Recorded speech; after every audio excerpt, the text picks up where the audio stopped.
Hoje nós vamos ampliar um pouco a nossa visão sobre a adoração no templo e o simbolismo que ele tem em relação ao nosso comprometimento com o Senhor. E aí será muito importante a participação de vocês, lembrando aí de todas as vezes que a gente teve um puxão de orelha aí dos nossos líderes quando se relaciona à adoração no templo, né? Acredito que quando a gente tem, usando a frase lá do velha que tem do Homem-Aranha, né? Os grandes poderes trazem grandes responsabilidades, né? Vem grandes responsabilidades.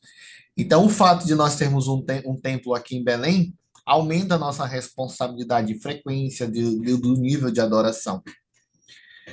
Mas gostaria de lembrar que na última aula a gente falou um pouco sobre a questão do casamento do templo, tivemos a citação do presidente Kimball, quando ele fala sobre o casamento talvez seja o mais vital de todas as decisões e a que tem efeito de maior alcance, pois não diz respeito apenas à nossa felicidade imediata, mas também alegrias eternas. Não afeta apenas duas pessoas envolvidas, mas também sua família e principalmente seus filhos e os filhos de seus filhos por várias gerações. Então, é aquela questão de decisão da eternidade. Nós aprendemos na última aula e ficou um desafio aqui para os solteiros e para os casados, né? O desafio para os solteiros foi fazer uma lista de três coisas que você pode fazer hoje para se preparar para o seu futuro selamento no templo. E para os casados, fazer uma lista de três coisas que você pode fazer hoje para convidar o espírito a se fazer mais presente em seu lar e em seu casamento. O desafio continua porque, como eu falei para vocês, o fato de nós termos um templo em Belém aumenta aí a nossa responsabilidade ante a isso. Mas eu coloquei também uma pergunta para vocês no chat, lá no WhatsApp, né? Se você fosse escolher um símbolo visual que representasse seu compromisso pessoal com Jesus Cristo, qual seria e por quê? Eu gostaria de ouvir vocês. Qual seria esse símbolo e por quê? Messias pode ser qualquer símbolo ou perdão, tem que ver com a igreja, com o evangelho. Qualquer símbolo. O que você imagina que de Ah, tá. repente possa ilustrar esse compromisso pessoal que você tem com Jesus Cristo? Ah, tá. Para mim é uma pirâmide, porque quando eu tava morando no interior, acho um ano e 7 meses atrás, ou 2 anos atrás, eu lembro que eu estava passando uma situação muito difícil e aí eu não entendia por que que eu estava passando por aquilo. E eram coisas assim muito graves mesmo. E aí, um belo dia, eu tive uma inspiração muito forte. Eu visualizei, assim, sabe? Uma pirâmide onde nela estava Deus, abaixo de Deus, família, e abaixo de família, trabalho. Porque antes eu levava a minha vida, assim, muito me preocupando com trabalho, em ganhar dinheiro, em ter sempre mais, ter e ter. E aquilo me levou a ficar doente, e aí passei por muitas provações, assim, enfim. Então, eu pensei nessa pergunta que foi feita lá no chat, e eu acho que a pirâmide, para mim, é onde lá no topo da pirâmide está Deus, e abaixo a família. E por último, o trabalho, para mim, ela representa um compromisso assim com Deus. É para eu lembrar assim que Ele está acima de todas as coisas e todas as pessoas na minha vida. Legal, obrigado, Daniele. Muito bom. Alguém mais?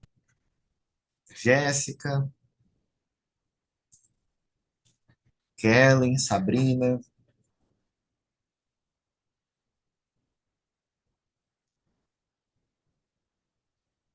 Eu sei que parece uma pergunta assim meio estranha para de repente a gente elaborar ou imaginar um símbolo, mas para hoje assim, o que que o espírito ele tocou e ele disse assim, ó, isso daqui seria um símbolo.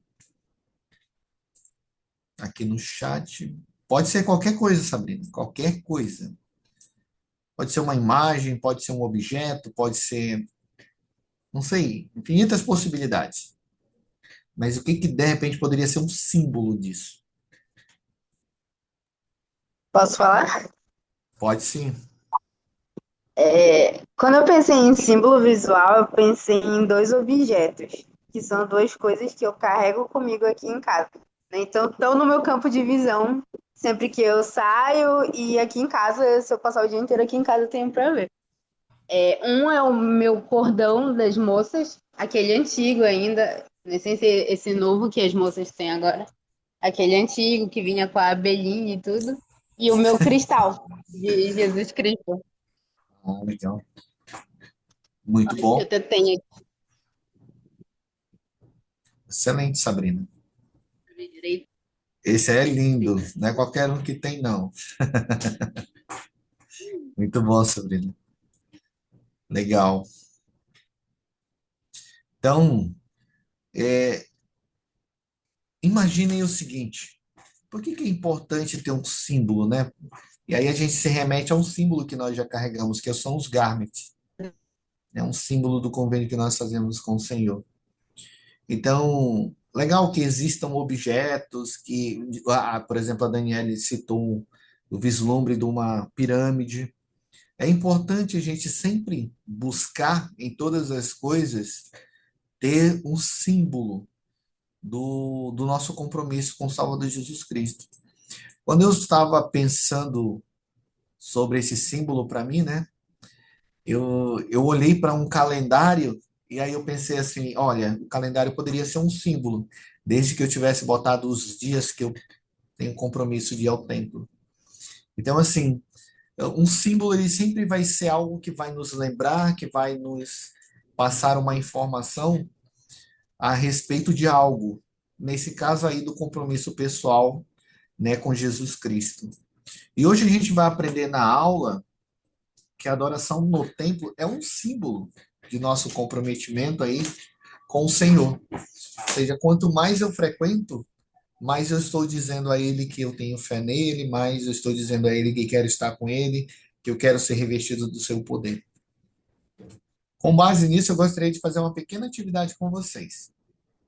A atividade é o seguinte: reflitam sobre as perguntas da recomendação para o templo. Eu não vou citar nenhuma aqui, só reflitam e lembrem de alguma dessas perguntas, certo? Essa é a ideia da atividade.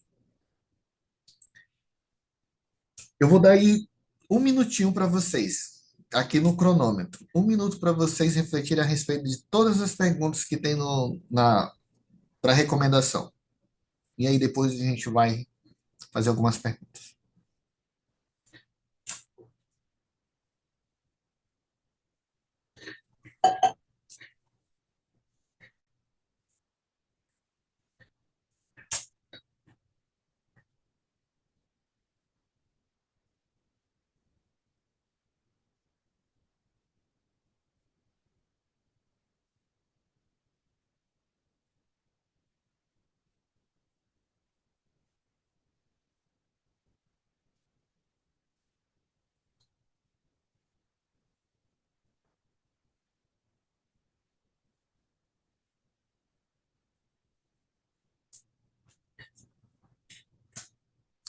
Muito bom. Eu gostaria de perguntar para vocês, por que que a igreja exige que sejamos dignos antes de entrar no templo? Após refletir sobre essas perguntas, por que vocês acreditam que a igreja exige? Por que que existe essa exigência?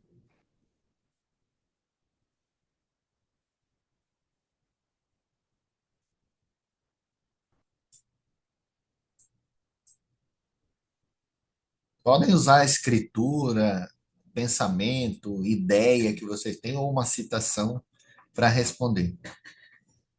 Por que que existe essa exigência? Vai lá, Sabrina.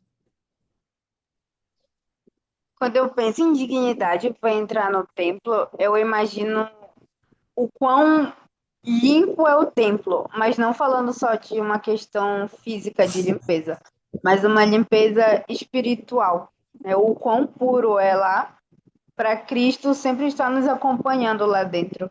E quando nós entramos indignos dentro do templo, é como se as vestes brancas que a gente usa lá não fossem brancas.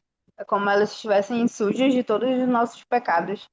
Então é como se a gente levasse toda uma sujeira para um lugar que está totalmente puro para receber Cristo.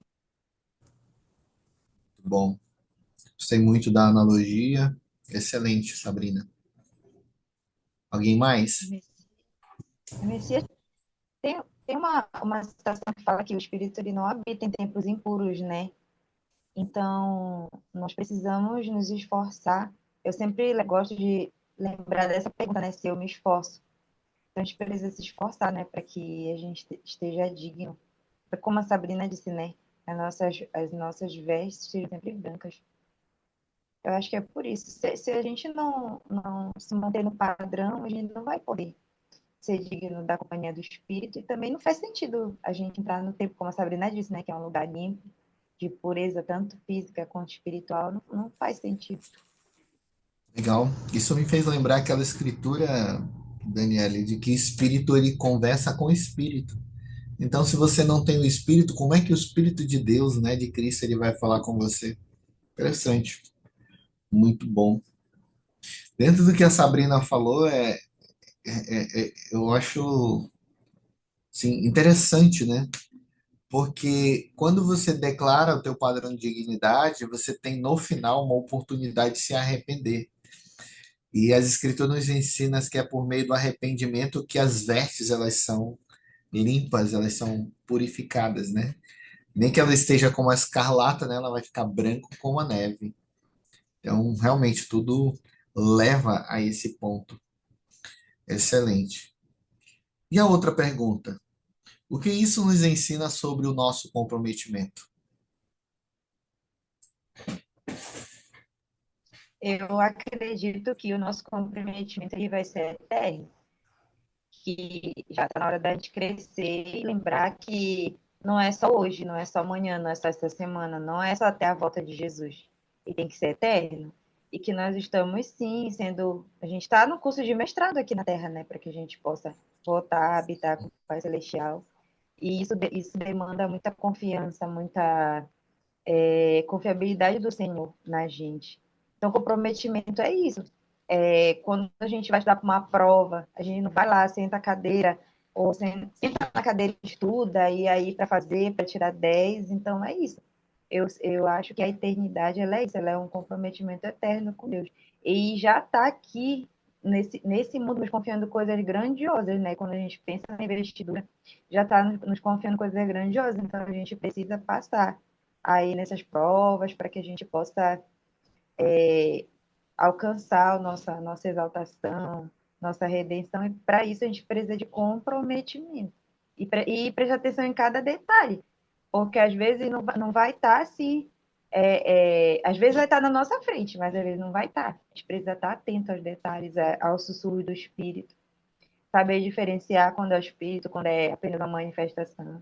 A gente tem que estar bastante atento. Muito bom. Excelente. Sabe o que me fez lembrar o que vocês estão comentando? O que o Helder Aiducati, o presidente Aiducati, quando ele veio fazer a abertura de terra do Templo de Belém, ele falou exatamente o que o presidente Costa ele falou para a gente em Manaus quando foi feita a abertura de terra lá. Ele falou que a, a, o nível de exigência do padrão de dignidade ele seria muito maior do que tinha sido até então, porque nós precisaríamos estar preparados todos os dias para entrar no templo e não mais somente próximo a ir para uma caravana. Eu acho isso muito interessante, porque lá aí todo mundo se mobilizava e procurava o bispo, procurava o líder para adotar um padrão de dignidade que anteriormente não se vivia. E aí você fazia, traçava metas e tudo mais, se preparava financeiramente, materialmente, fisicamente para poder ir. E aí quando você voltava, parecia que estava tudo ok. E a partir dali você vivia a sua vida e quando estava prestes a novamente e ter uma nova caravana, você se mobilizava. E aí o que que acontece? Com o templo aqui, acabou isso. A nossa preparação, ela precisa ser contínua. Ela precisa ser sempre. E nós não temos uma margem para errar ou margem para se preparar. Já temos que estar preparados. Dentro desses comentários que foram feitos, alguém gostaria de fazer alguma colocação? O Espírito tocou, de repente você gostaria de falar algo? Ou podemos seguir? Eu acho que é exatamente isso que você falou. Eu penso exatamente assim. Porque, às vezes, assim, quando eu tô andando na rua, né? Aí foi hoje que eu vi alguém com uma camisa de um super-herói, alguma coisa. Aí eu peguei pra minha roupa assim, toquei assim, falei, nossa, mas eu tô com. Também tô investida. Também tô aqui com as vestes do Salvador, do Senhor Jesus Cristo. Então, tô muito melhor, tô muito mais na frente. Então, eu acho que saber que se fosse hoje o dia, né? Aquele grande e terrível dia, eu estaria assim, orgulhosa por estar investida. Não tô selada ainda, não tô casada, mas eu tô me esforçando. Como eu digo assim, ao menos um direct, uma mensagem, um coraçãozinho eu mando. Então, eu não tô parada, eu não tô. E aí eu tô apta, eu tô digna daquela promessa de Salvador, né? Que todo aquele que não tiver oportunidade vai ter. Então vai ter, né? Aquele que se esforça para não ter oportunidade vai ter. Então é isso, Sim. uma coisa que eu gostei muito no casamento, né? Que eu fui dos meninos agora que casaram recente, aí, né? E o, e o, e o, e o Roberto, ele tava lá com a gente pregando assim, nossa cara, olha, agora o mundo pode acabar, que eu tô selado, não sei o quê. E realmente eles estavam com um brilho assim diferente. Eu pude sentir assim neles uma coisa assim celestial mesmo, algo assim que não dá para dizer que eram as mesmas pessoas de antes. Então é isso, eu acho que é exatamente isso que você falou, Messias, é a gente poder estar orgulhoso e se esforçar para estar assim todos os dias. É todo dia. Não é só também na ida no templo, é todo dia, em tudo. Eu vou no templo uma vez por semana, mas todo dia eu procuro acordar e pensar assim, meu Deus, será que eu estou fazendo alguma coisa? Para que eu Legal. esteja assim pronta. É isso. Muito bom. Obrigado, Daniele, por compartilhar. Então, o presidente Howard W. Hunter, ele falou algo interessante a respeito da questão do grande símbolo de nossa condição de membro. A gente vai ter muito texto hoje, mas eu não consegui, assim, resumir. Então, eu trouxe meio que na íntegra alguns discursos para que a gente pudesse debater, para que a gente pudesse trocar ideias. Então, por exemplo, do presidente Howard W. Hunter, são 3 ou 4 slides. E aí eu gostaria que a gente pudesse se revezar na leitura. Quem poderia ler essa primeira lâmina, esse primeiro slide? Eu vou citando aqui, tá? Então vamos lá. Sabrina, lê pra gente esse primeiro slide, por favor. Por ocasião de meu chamado a este ofício sagrado, presidente da igreja, foi feito um convite a todos os membros da igreja para que instituíssem o templo do Senhor como o grande símbolo de sua condição de membros e o cenário celestial para seus convênios mais sagrados. Quando reflito sobre o templo, lembro-me destas palavras: o templo é um local de instrução onde verdades profundas relativas ao reino de Deus são reveladas. Continue, por favor. É um lugar de paz, onde a mente pode voltar-se para coisas do espírito, e as preocupações com as coisas do mundo são postas de lado. No templo, fazemos convênios de obedecer às leis de Deus e recebemos promessas, sempre condicionadas à nossa fidelidade, que se estendem até a eternidade. Entretanto, para que o templo seja para nós realmente um símbolo, precisamos desejar que ele o seja. Temos de viver dignamente para entrar no templo. Muito obrigado, Sabrina. Interessante, né? O que chamou a atenção de vocês nessa declaração do presidente Howard W. Hunter? Lembrando que ele ficou apenas 7 meses como presidente da igreja, né? Logo, ele assumiu e depois faleceu. E nesse período em que ele assumiu, ele fez esse pedido para todos os membros. Lembrando que nesse período nós tínhamos menos de 100 templos no mundo. Ou seja, eram poucos os templos. Inclusive no Brasil, nós só tínhamos um. Só tínhamos um. Depois foi, com o presidente Hinckley, foi mais dois, né, foram construídos. Mas o que chama a atenção de vocês aqui nas palavras dele? Eu posso voltar.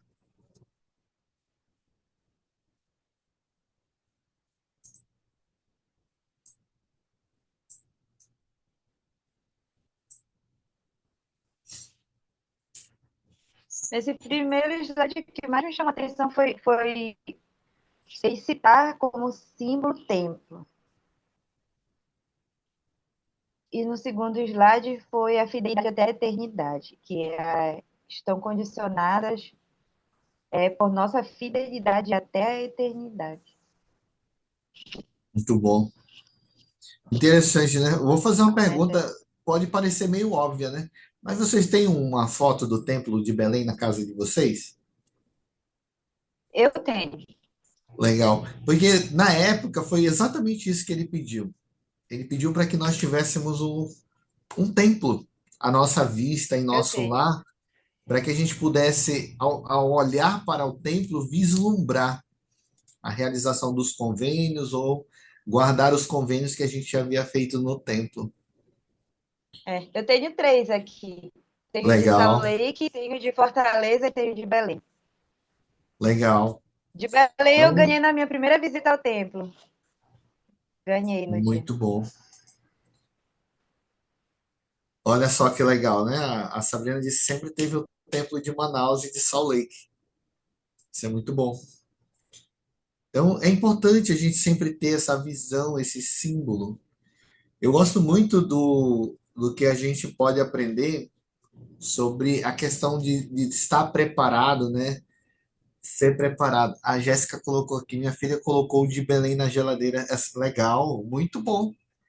Acho que é o lugar mais visitado da casa, deve ser a geladeira, né? Pelo menos lá em casa é. Na minha também. Então, muito bom, maravilhoso isso. Mande os parabéns para ela, Jéssica.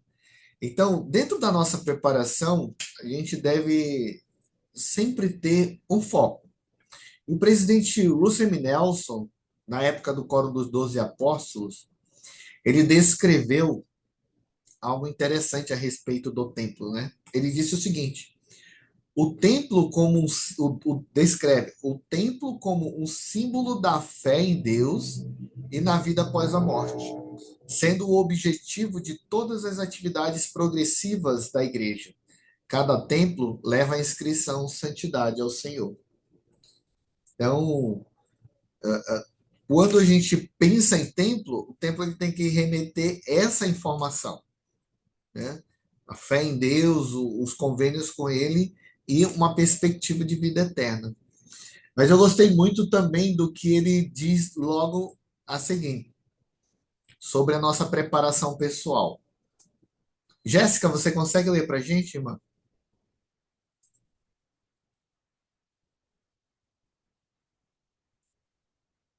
Consigo. Beleza. Como os templos são preparados para as pessoas, essas devem preparar-se para entrar neles. A preparação exigida é física, intelectual e espiritual. Recomenda. A qualificação é determinada por entrevistas com líderes do sacerdócio, bispo e presidente da estaca. Se certificam de que a pessoa está guardando os mandamentos e é digna. O Senhor deseja que todo membro adulto seja digno de possuir uma recomendação válida. Preparação física envolve vestir-se de modo adequado e recatado para o templo. Dentro, todos se vestem de branco imaculado, o que simboliza pureza e igualdade perante o Senhor. Muito bom. Então vamos focar primeiramente nesses dois pontos. Então, quando a gente pensa na preparação pessoal, a gente tem que fitar em duas coisas muito importantes. Inclusive, eu estava numa aula ainda há pouco com os jovens do seminário, onde somente um jovem, até então de 16, tinha tido a oportunidade de ir ao templo, fazer as ordenanças vicárias, os demais não. E aí eu fiz uma escala, né?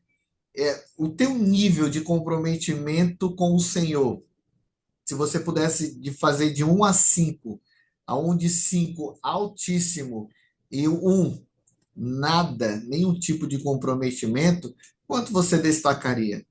E aí a maioria dos jovens, por enxergar o templo como algo inalcançável para eles nesse momento, muitos deles colocaram como 1, 2 e 3 no máximo. Mas aí essa citação do presidente, ela nos mostra que a nossa preparação independe de nós estarmos perto muito perto ou distante de um templo. Ele diz que precisamos ter uma recomendação, precisamos estar qualificados para quando fomos entrevistados, para quando fomos ao templo, a gente ter a nossa recomendação para o templo. Então, isso que é interessante. Então, se hoje eu pudesse nomear algo importantíssimo para termos de modo imediato e constante de forma atualizada, seria uma recomendação. Porque justamente nas perguntas para o templo, essa segunda preparação física ela seria ressaltada, ela não seria lembrada, que é quando a gente lembra da questão de vestir-se de modo adequado, recatado para o templo. E o modo de nos vestir diz muito sobre o nosso comprometimento com o Senhor. A forma como nós usamos os garments e cuidamos dele também. Então, isso é um símbolo de nossa preparação pessoal.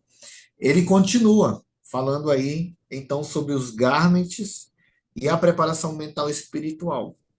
Lê para a gente, Daniele, por favor.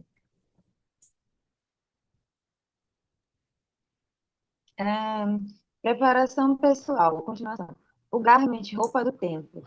Seu uso simboliza um comprometimento contínuo com os convênios sagrados. Deve ser usado dia e noite como lembrança dos convênios e como proteção contra as tentações. Preparação mental e espiritual. Os assuntos sagrados do templo não devem ser discutidos fora dele. Os ensinamentos são dados por meio de símbolos, o que requer reflexão e estudo diligente. Recomenda-se estudar conceitos como convênio, sacrifício e tempo nas escrituras para uma melhor compreensão. Legal. Dentro do que foi falado aqui, esses dois itens, vocês teriam algum comentário, alguma coisa veio à mente? Sim, eu acho que é muito importante a gente manter esse sigilo. Não seria sigilo, porque as coisas elas não são secretas, elas são sagradas. Mas só que eu acho que se a gente quer alcançar esse nível de confiança, essa aprovação de fidelidade do Senhor, se nos é pedido algo, isso tem que ser feito. Por exemplo, quando eu fiz a minha investidura, varia muito de uma pessoa para outra, né? A pessoa que me acompanhou, ela Sim. disse, olha, tudo que aconteceu no templo, fica no templo, não fala nada fora, nem no anexo, nem fora, saiu do templo, tudo no templo. E aí, sempre, né, tem. Aí eu chegar, teve gente que chegou para comentar, mas tal coisa, assim, assim, e eu ficava assim, muda. Aí a pessoa, mas pode falar, não sei o quê. E tananã. Aí eu falei, olha, só tenho uma coisa para dizer para vocês. Me disseram que não era para falar nada, estou mudo, estarei segredo, sete chaves. Então é isso. Então, independentemente do que outras pessoas falem ou façam, eu acho que aquilo a gente tem que cumprir o que é solicitado para a gente, porque cada um de nós tem uma intimidade com Deus e é diferente, né? Não significa que o colega está Sim. errado, mas é melhor a gente fazer aquilo coordenado de cada um, né? A salvação é individual. Ela não é solitária, mas ela é individual. Interessante. Eu também tinha muito essa dúvida assim, e aí eu tinha muita curiosidade, né, quando jovem. E quando eu fui ao templo, aí eu aprendi essa questão da preparação mental e espiritual. O que a gente deve manter sagrado são os símbolos e as ordenanças que a gente faz lá. Mas a nossa experiência, aquilo que nós sentimos, ao compartilhar, a gente só testifica a respeito do quão o templo ele é sagrado e de que realmente lá é a casa do Senhor.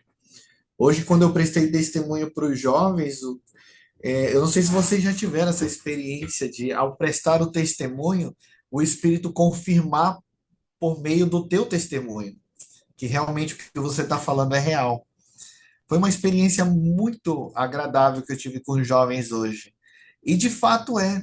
Então, quando nós testificamos das experiências que nós temos no templo e da diferença que faz nós estarmos preparados mentalmente, espiritualmente, realmente o templo ele se torna um lugar de revelação e aonde o poder de Deus é manifestado. Então, assim, é magnífico. E aí, para melhorar ainda mais o nosso aprofundamento com relação aos templos, né? E tudo mais, eu trouxe aqui um estudo de caso, tá? Um estudo de caso para a gente fazer. A gente vai começar esse estudo de caso seguinte. Eu gostaria que vocês pudessem descrever rapidamente uma época de escassez. Pode ser espiritual, emocional, de repente uma incerteza que os jovens enfrentam hoje. Eu gostaria que vocês pudessem lembrar de uma escassez. Vocês entenderam essa questão? Pensar numa escassez? Legal. Então, eu vou dar um minutinho aí para vocês pensarem aí nessa questão de escassez. Pode ser que você tenha passado ou pode ser que você já ouviu, tá bom? Que os jovens estão passando. Um minutinho.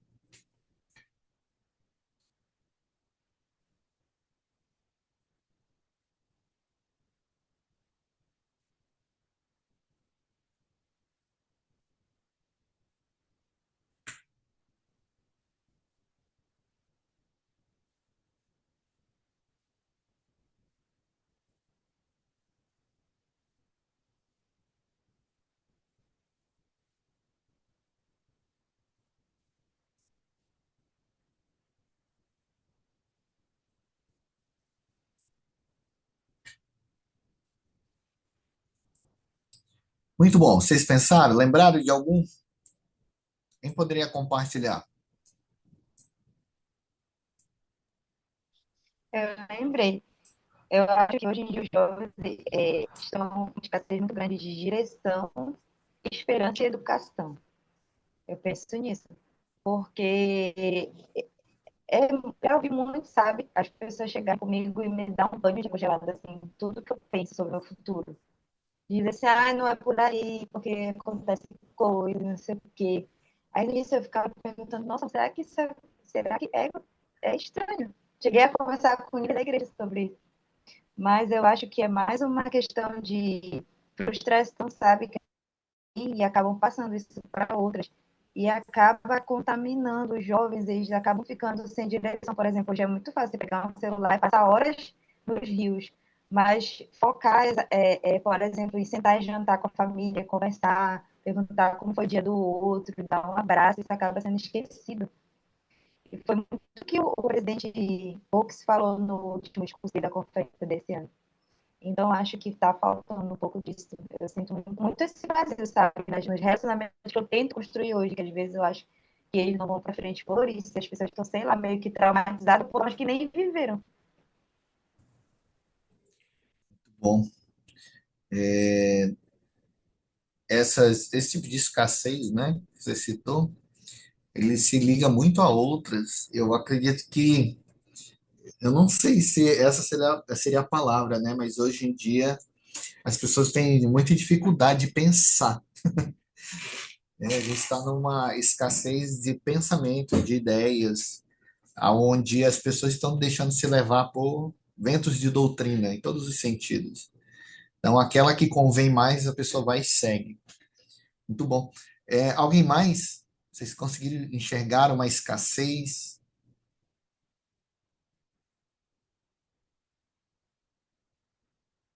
Sabrina? Eu pensei numa escassez de falta de amor maternal e paternal.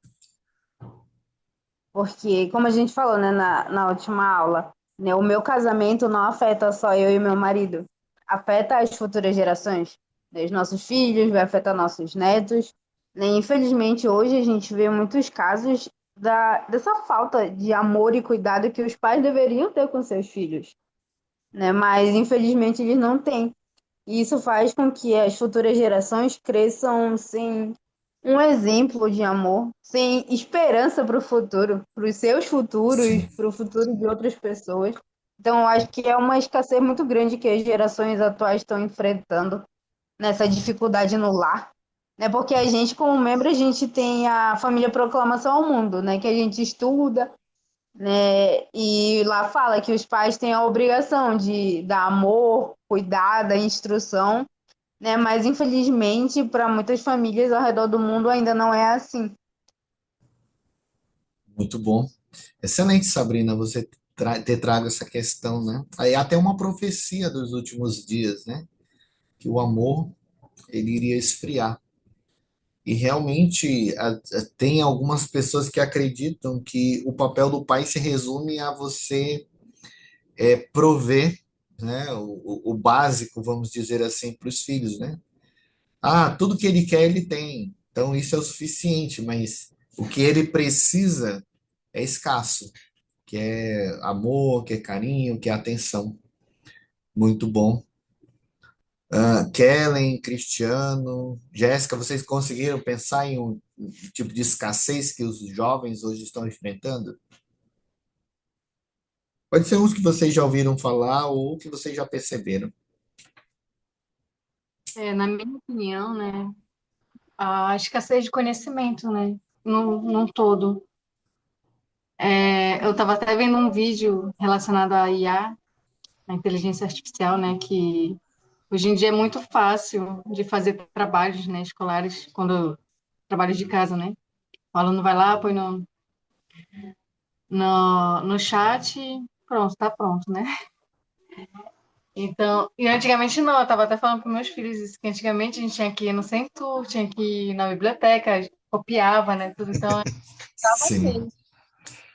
Hoje em dia está muito, muito mais fácil, assim, entre aspas, ao mesmo tempo que tem excesso de conhecimento, também tem essa escassez, né? E foi pior ainda, porque muitas escolas, principalmente pública, veio com essa escassez de só fizeram passar os alunos, então ficaram com esse defasamento, assim, né, no conhecimento deles.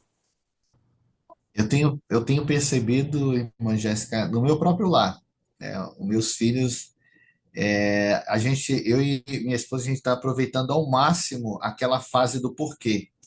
Então, eles nunca estão satisfeitos com uma única resposta. E isso é bom, porque é o despertar do conhecimento, né? Então, você não ficar satisfeito. E eu e ela, nós temos o cuidado muito grande de não passar a ideia para eles de que aquilo é assim e por que é assim, né? A gente está fazendo muito eles pensarem fora da caixa ou pensar a respeito das respostas. E isso tem sido uma experiência muito boa para a gente. Então, quando a gente fala de escassez no geral, seja ele educacional ou do pensar, fazer uma análise de um texto, de repente, escassez de amor de pai e mãe, de cuidado mais genuíno. Então, todos esses tipos de escassez, eles têm uma maneira de você trabalhar ele. Existe uma resposta para tudo isso. E é exatamente o objetivo desse estudo de caso.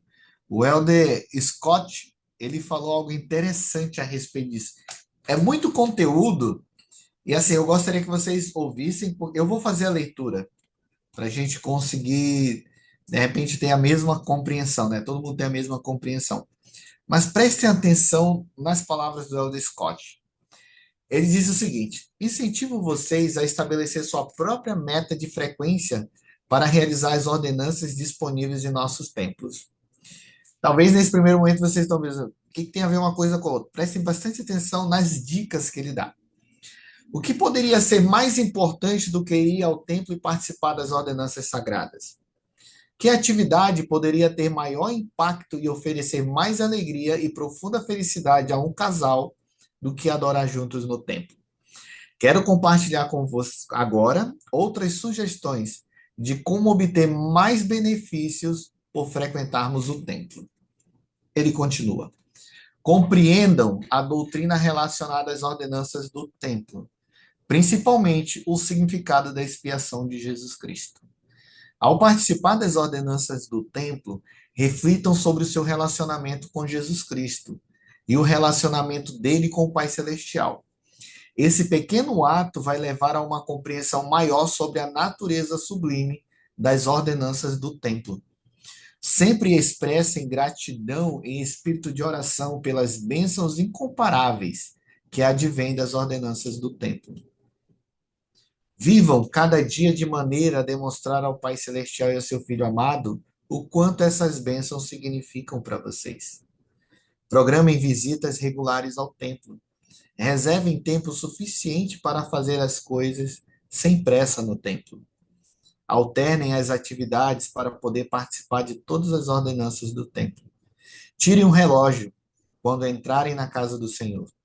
Ouçam atentamente a apresentação de cada elemento da ordenança com a mente e o coração aberto. Concentrem a atenção na pessoa para a qual vocês estão realizando as ordenanças vicárias.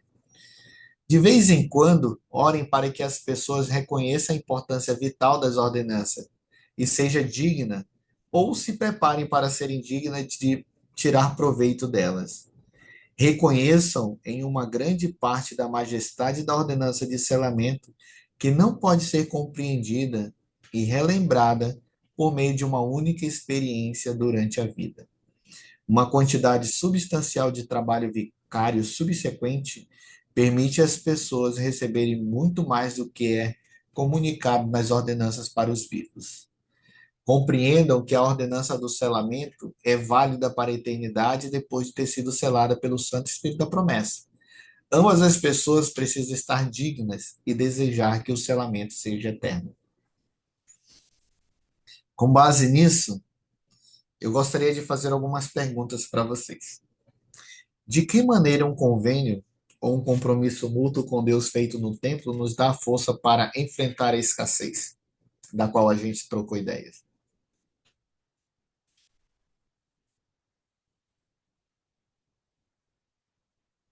Para um jovem que ele não tem amor em casa, no lar, pelos pais, ou que de repente ele vem de forma na educação, né, sendo empurrado com a barriga. De que forma, de que maneira um convênio, ou seja, um convênio que é feito no templo, pode dar força para ele enfrentar essa escassez? Eu posso falar? Pode, Dani. Eu gosto sempre de pensar que o convênio, para mim, eu tô ali vendo toda a glória de Deus, né? Então, assim como você falou a escassez, por exemplo, de um jovem que não tem amor dos pais, eu, nesse momento, não é que eu não tenho amor dos meus pais, que eu tive muito, graças a Deus, honra e glória de Deus. Mas no momento agora meus pais são falecidos, então eu moro sozinha em casa. E às vezes eu sinto que falta alguma coisa, eu sinto que falta uma pecinha do quebra-cabeça para se encaixar, uma família, né? Porque no momento eu sou sozinha. Então, às vezes, quando eu quero bater esse sentimento de escassez, eu penso na glória de Deus, eu penso nas promessas do templo, eu penso no templo, eu penso nas bênçãos do templo. Então eu fito meus olhos na glória de Deus. É como aquela cena que Pedro está caminhando e Jesus está falando: não tira os olhos de mim, não tira os olhos de mim. Então, se a gente fitar os nossos olhos na glória de Deus, no nosso futuro eterno, na eternidade, eu acho que a gente consegue que essa angústia, que na realidade é uma escassez que depois vira angústia, e depois, se a gente não tratar, ela acaba virando problema. Então, eu acho que é uma arma poderosa, os convênios do templo e é assim, algo indescritível. Me faltam até palavras de dizer, quando eu começo a pensar, eu lembro de tudo, aí eu olho para o meu lado, eu olho como se dissesse as imagens do templo que tem em casa, e aí eu fico assim, bem pra caramba, e é uma felicidade assim que excede todo entendimento, não tem como explicar, muito bom mesmo. Muito bom. Obrigado, Daniela, por compartilhar. E de fato é um bálsamo, né? Se a gente pensar no templo, quando nós vamos ao templo, nós começamos a gente mantém viva em nossos corações e nossas mentes a perspectiva de eternidade. Muito bom. Sabrina, Kellen, Cristiano, Jéssica. E vocês? O que que vocês acham? De que maneira um convênio, ou seja, quando a gente faz o convênio com Deus, nos dá força para enfrentar a escassez?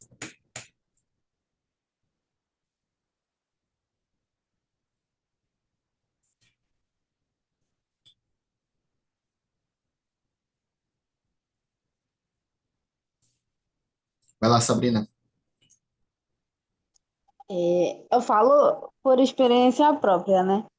Eu não tive oportunidade de me selar com os meus pais antes do meu pai falecer. E depois a minha mãe casou de novo.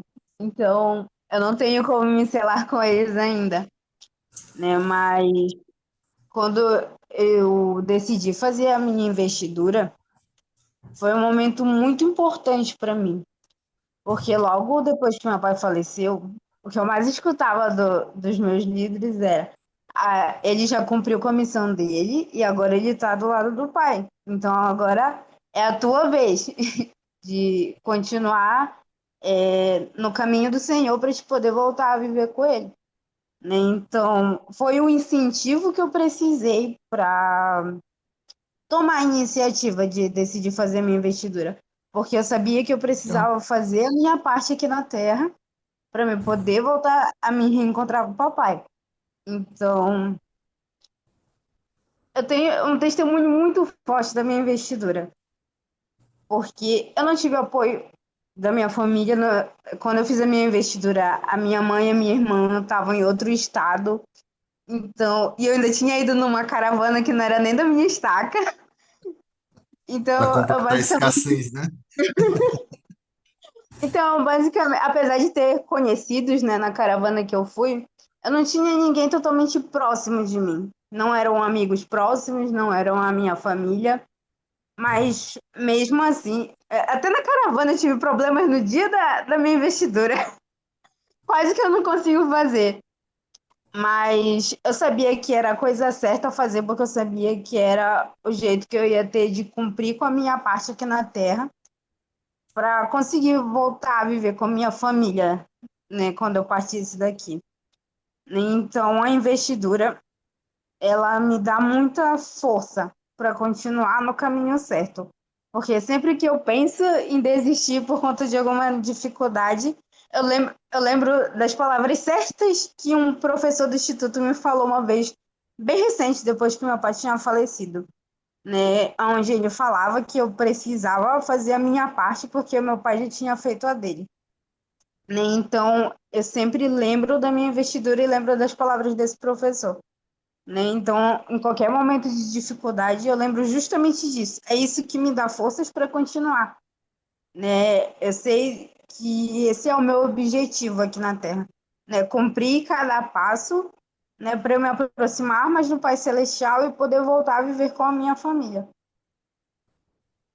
Muito bom. Obrigado, Sabrina, por compartilhar experiência tão pessoal. E, de fato, quando a gente pensa sobre os convênios, ele tem muito mais a ver com nos ajudar em uma escassez que a gente está passando do que as escassez que o mundo ele vem apresentando, né, ele vem dando. Então, quando a gente pensa em nossas vidas, o convênio, a frequência ao tempo, ela preenche nossa vida de uma maneira que nenhum outro lugar, nenhum outro compromisso iria preencher. E aí, quando eu falo de preenchimento, eu falo daquele preenchimento que permanece, e não daquele que é temporário, como, por exemplo, sair para fazer compras, ir num shopping, assistir um filme no cinema. Não é esse tipo de preenchimento. É aquele preenchimento que está nos detalhes do convênio que você fez, da lembrança do convênio, das promessas que o Pai Celestial fez para você. Então, é esse tipo de preenchimento. Eu gostei muito da citação do Elder Scott, principalmente quando ele fala o seguinte, ó: concentrem atenção nas pessoas para a qual vocês estão realizando a ordenança vicária.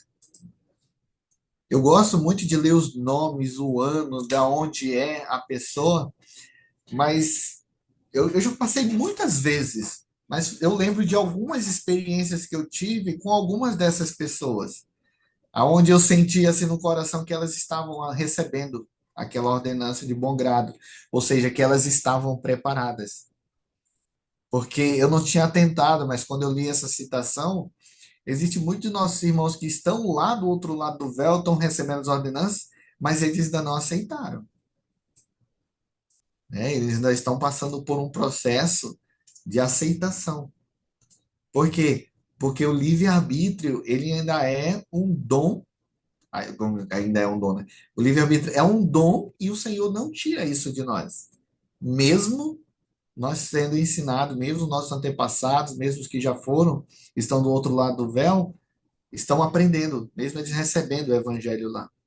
Ainda assim eles têm esse direito. E aí ele continua, reconheçam em grande parte da majestade da ordenança de selamento, que não pode ser compreendida e relembrada por meio de uma única experiência durante a vida. Eu estava até relembrando com a minha esposa, a gente estava estudando em família e a gente estudou Doutrina e Convênio 132:19, aquele versículo gigante, né? Que fala sobre as promessas que nós temos de ressurgir na primeira manhã da ressurreição ou após ela, né? Revestido de glória, poder, imortalidade, reinos, principados, domínio, tudo que nós ouvimos dentro do templo. Mas o que mais me chamou a atenção, que eu falei para ela, né? Não temos garantia nenhuma ainda, mas não quer dizer que a gente não possa se regozijar com elas. Ao contrário, precisamos nos regozijar com elas. A promessa a gente já sabe, é quando o Santo Espírito da promessa falou lá em carimbar, ó. Messias foi fiel até o fim, ele honrou com os convênios, tudo mais. Aí recebe a Eliette.